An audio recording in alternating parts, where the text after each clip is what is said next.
What's going on, guys? The Comics Kid 2099 here. Welcome to day 84 of the 365-day graphic novel review challenge. Today, I want to talk to you about Weird Detective. The Stars Are Wrong. This is a 5-issue storyline. I believe it is the beginning of an ongoing series, and it stars this shape-shifting telepathic alien pretending to be a New York City policeman, and he is investigating these weird alien supernatural murders, and he is also trying to avoid investigation by his new partner, who has been sent to investigate him by his boss. And this series, according to Fred Van Lente, who is the writer and co-creator of the series, he said that originally the intention was for this to be a Martian Manhunter Year 1 series. And if you read this knowing that, it's very clear that that's what he's doing. Even if you don't know that before you read this, if you read it without hearing Fred Van Lente say that, you might still be able to pick up on it, because he didn't do a whole lot to file the numbers off of the Martian Manhunter when he created this series. It's still basically got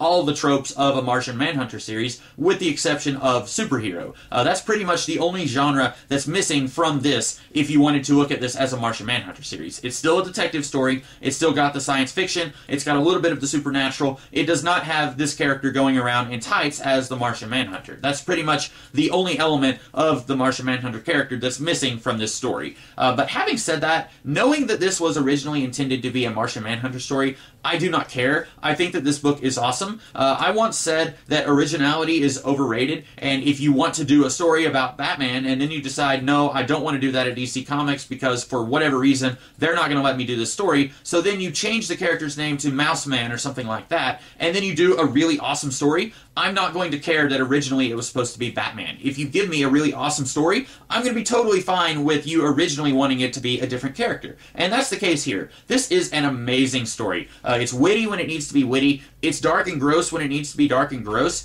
I cannot recommend this book enough, and I'm not going to say a whole lot about it. Like I said, it's witty.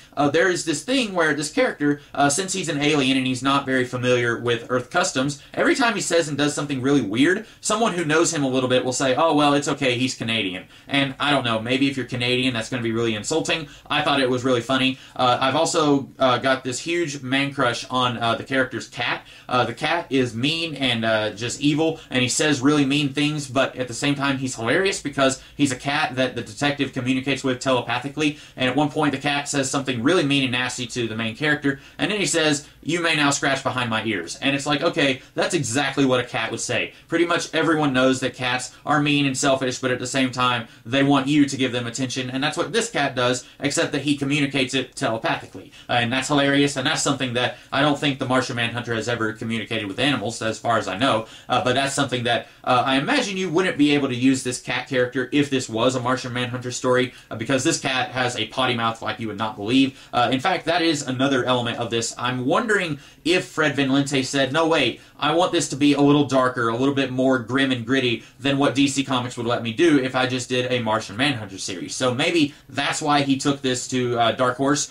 Yes, Dark Horse. I just wanted to make sure that I wasn't wrong about that. But maybe that's why he took this to Dark Horse, because he wanted a little bit more control over this series and this world. He didn't want to be told, no, you can't be dropping F-bombs like that in this story. But for whatever reason, I'm glad it happened. I am really enjoying this series, and like I said, I think that this is the beginning of an ongoing series because it does leave some lingering subplots. It takes care of the main thrust of the story within these 5 issues, but there's some subplots introduced in the last half of this book that are not taken care of, and so I'm really hoping and praying that this does end up being the beginning of an ongoing series. I would love to see Fred Van Lente do 75 issues of Weird Detective. I think that would be really awesome. I would love to see this world explored a little bit more. I would love to see this character grow and change and grow to care about some of his supporting cast who are just starting to get to know him a little bit in this book. I think that there's lots of fertile ground here that you could explore if you turn this into an ongoing series, which, like I said, I believe it is. I'm not 100% sure about that, but that's about all that I have to say about this book. I didn't want to talk about it too much because I really do think that if you're interested in the Martian Manhunter, if you like that character from DC Comics, and if you like Fred Van Lente, which I do on both accounts, then you should definitely check out Weird Detective. I think that it's definitely worth your money, and it's something that you will probably want to read again and again and again, just like I do. So that's about all that I have to say about this book. I hope that you guys liked this video, and if you do, be sure to like, share, comment, and subscribe. And I will be back tomorrow with an entirely different video. In the meantime, you guys have a great rest of the day. Catch you later.